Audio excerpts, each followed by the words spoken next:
Jika kalian ingin menjatuhkan saya karena kejujuran, maka jatuhkan. Tapi saya tidak akan pernah berhenti mencari yang busuk di balik sistem yang kalian lindungi. Sementara itu, Profesor, Hendra kembali menerima surat misterius. Kali ini tanpa nama pengirim. Di dalamnya hanya ada satu kalimat pendek, ditulis dengan tinta merah. Berhenti sekarang, atau anakmu yang akan membayar. Tangannya gemetar saat membaca kalimat itu. Namun ia tidak panik. Ia hanya berdiri perlahan menuju kamar Ayu yang sedang tertidur, lalu memandang wajah anaknya dengan rasa bersalah bercampur bangga. Esok harinya, Profesor Hendra kembali muncul di hadapan publik. Ia membuka laptopnya, mengaktifkan mikrofon, dan menyiarkan siaran langsung dari ruang kerjanya. Jika saya harus mati karena mengatakan kebenaran, maka biarlah itu menjadi warisan terakhir saya kepada bangsa ini. Di luar negeri, beberapa tokoh akademik internasional menyatakan dukungan terhadap keberanian Profesor Hendra. Sebuah universitas di Eropa bahkan menyematkan penghargaan Academic Courage Award kepadanya secara virtual. Semua orang tahu perlawanan balik telah dimulai, tapi bara kebenaran sudah menyala terlalu terang untuk dipadamkan begitu saja. Gedung Nusantara 3, tempat digelarnya Sidang Etik Terbuka Nasional, dipadati ratusan undangan dari berbagai kalangan. Dosen, mahasiswa, tokoh masyarakat, hingga diplomat asing turut hadir. Ini bukan lagi urusan satu individu, melainkan simbol pertempuran moral antara kebenaran dan kekuasaan. Di barisan depan, Profesor Hendra duduk berdampingan dengan Andra. Keduanya tidak berbicara banyak, hanya saling mengangguk sebagai tanda bahwa apapun hasil hari itu, mereka telah melangkah sejauh yang bisa dicapai oleh keberanian.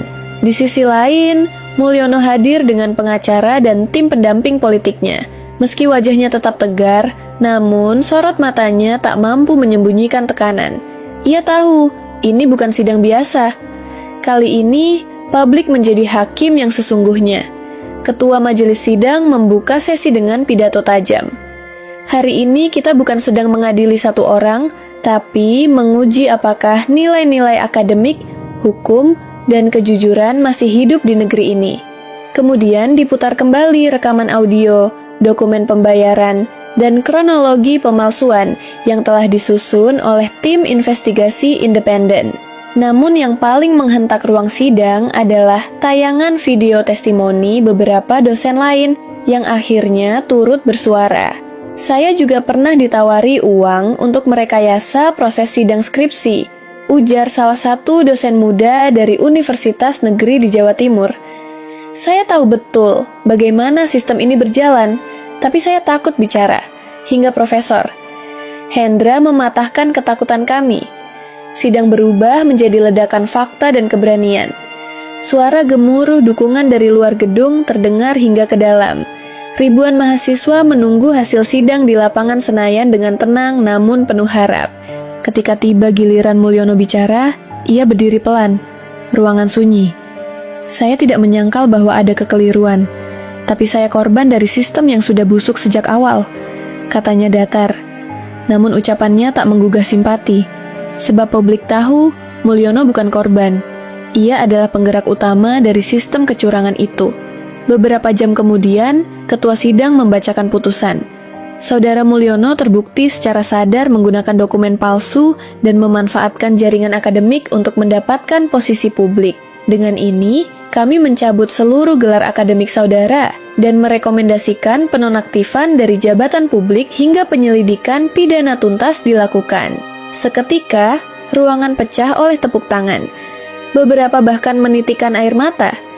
Bukan karena sukacita, tapi karena keyakinan bahwa bangsa ini belum sepenuhnya mati rasa.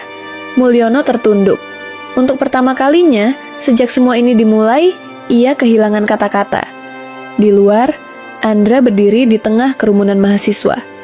Ia menatap ke langit yang cerah, lalu berkata pada dirinya sendiri, "Ini baru awal, tapi hari ini, kejujuran telah menang sekali."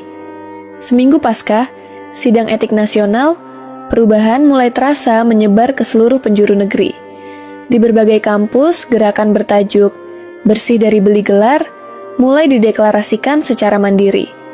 Mahasiswa dan dosen membentuk forum terbuka untuk mengevaluasi kembali tata kelola akademik. Mereka menolak setiap bentuk manipulasi administratif yang selama ini dibungkam atas nama prosedur. Di Universitas Andalas, rektor turun langsung menemui mahasiswa dan berjanji membuka akses audit internal. Di Surabaya, puluhan kampus swasta mendadak membatalkan